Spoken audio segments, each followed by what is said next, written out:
சிட்டில ரமேஷோட குடும்பம் வாழ்ந்து வந்தது. ரமேஷுக்கு ஒரே ஒரு பையன் இருந்தான். அவன் எப்பவுமே தன்னோட பாட்டி கூட அதிகமா விளையாடுவான்.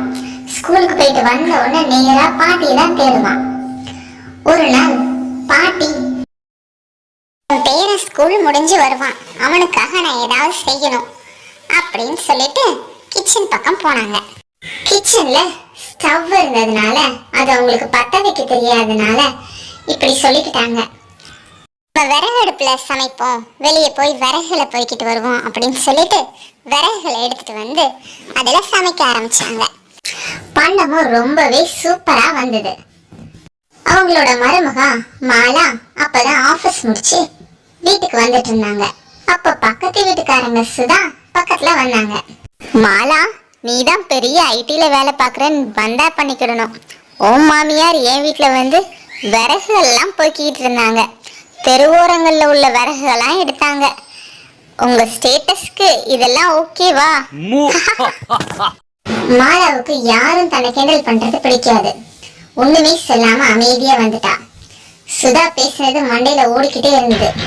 ரமேஷ், உங்க அம்மா சுத்தமா சரியில்லை. என்னோட ஸ்டேட்டஸ் என்னன்னு தெரியாம விளாண்டுட்டு இருக்காங்க. விறகுகளை பொறுக்கி வீட்டில் சமைச்சிருக்காங்க. வீடெல்லாம் குப்பையாயிட்டு. இப்பவே அவங்கள கொண்டு போய் முதியோர் இல்லத்துல சேர்க்கிறோம். ரமேஷும் பொண்டாட்டி பேச்சு கேட்டுட்டு அவனோட அம்மாட்ட, ஏம்மா இப்படி அழுக்காக்குறீங்க அப்படின்னு சொன்னான். உடனே உங்களோட திங்ஸ் எல்லாம் எடுங்க, இப்பவே நம்ம முதியோர் இல்லத்துக்கு போவோம், உங்களை விட்டுட்டு வந்துடுறேன். டேய், உங்களுக்கு இடைஞ்சலா ஒரு நாள் இருக்க மாட்டேன்டா. என்ன முதியோர் இல்லத்துல சேர்க்கறதுக்கு முன்னால அந்த ஸ்நாக்ஸை மட்டும் அஸ்வினுக்கு கொடுத்துறேன்டா. இந்த குப்பையெல்லாம் தூக்கிட்டு வெளியே போங்க. அந்த குப்பை ஒன்றும் எங்களுக்கு தேவையில்லை. அன்னைக்கு போய் ரமேஷோட அம்மாவை முதியோர் இல்லத்துல சேர்த்துட்டு வந்துட்டாங்க. அஸ்வின் ஸ்கூல்ல இருந்து திரும்பின உடனே, பாட்டி பாட்டி எங்க இருக்கீங்க அப்படின்னு கத்திக்கிட்டே வந்தான். பாருங்க, உங்க அம்மா கூட சேர்ந்து அந்த பட்டிக்காட்டுல கத்துற மாதிரியே கத்திக்கிட்டு இருக்கான். நம்ம சிட்டி சைட்ல இருக்கோம்டா, இப்பெல்லாம் கத்தக்கூடாது. என் கூட எப்பவும் சந்தோஷமா பேசி சிரிக்கிற ஒரே ஒரு ஆளு பாட்டிமா தான்.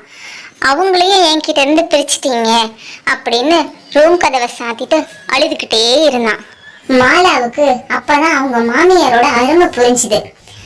இவனுக்காக என்னெல்லாம் ஆசையா செஞ்சு வைக்கிறாங்க, நம்ம இவனுக்காக ஒண்ணுமே பண்றது இல்ல அப்படிங்கிற உண்மை புரிஞ்சுது. ரமேஷ் உடனே முதியோர் இல்லத்துல போய் அவங்க அம்மாவை கூட்டிட்டு வர்றதுக்காக கிளம்பினாரு. ஆனா யாருமே எதிர்பார்க்காத விதமா அவங்க அம்மா முதியோர் இல்லத்துல இருந்து வர மாட்டேன்னு சொல்லிட்டாங்க.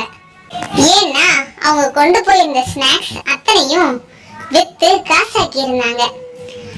அது ரொம்ப நல்லா இருக்கு அப்படின்னு சொல்லிட்டு அடுத்த நாளும் செஞ்சு தர கேட்டாங்க. அதுக்காக அவங்க பேரு மேல அவங்களுக்கு பாசம் இல்லைன்னு கிடையாது. ஆனா ஒரே ஒரு நாள்ல தனக்கு நம்பிக்கை கொடுத்த முதியோர் இல்லத்தை விட்டு பிரியறதுக்கு அவங்களுக்கு மனசு இல்லை. அவங்க ஸ்நாக்ஸ் செய்ய ஆரம்பிச்சாங்க. உள்ளவங்க எல்லாரும் சேர்ந்து அதை வியாபாரமும் செஞ்சாங்க. ரொம்பவே நல்லபடியா பிசினஸ் போக ஆரம்பிச்சது. ஒரு கடையும் சொந்தமா வாங்கிக்கிட்டாங்க. கொஞ்ச நாளுக்கு அப்புறமா அஸ்வின் அந்த கடைக்கு வந்தான். பாட்டி, உன்னோட அருமை எனக்கு தெரிஞ்ச மாதிரி நம்ம வீட்டுல உள்ள யாருக்கும் தெரியல. ஆனா இந்த உலகத்துக்கு தெரிஞ்சிருக்கு. அதனாலதான் உன் கடை நல்லபடியா சேல்ஸ் ஆகுது. ஆமாடா கண்ணா, இந்த ஸ்வீட் உனக்கு பிடிச்சது. தேங்க்யூ பாட்டிமா. பக்கத்து வீட்டுக்கார சுதாவும் பாட்டிமாவோட கடைக்கு ஸ்நாக்ஸ் வாங்க வந்தாங்க.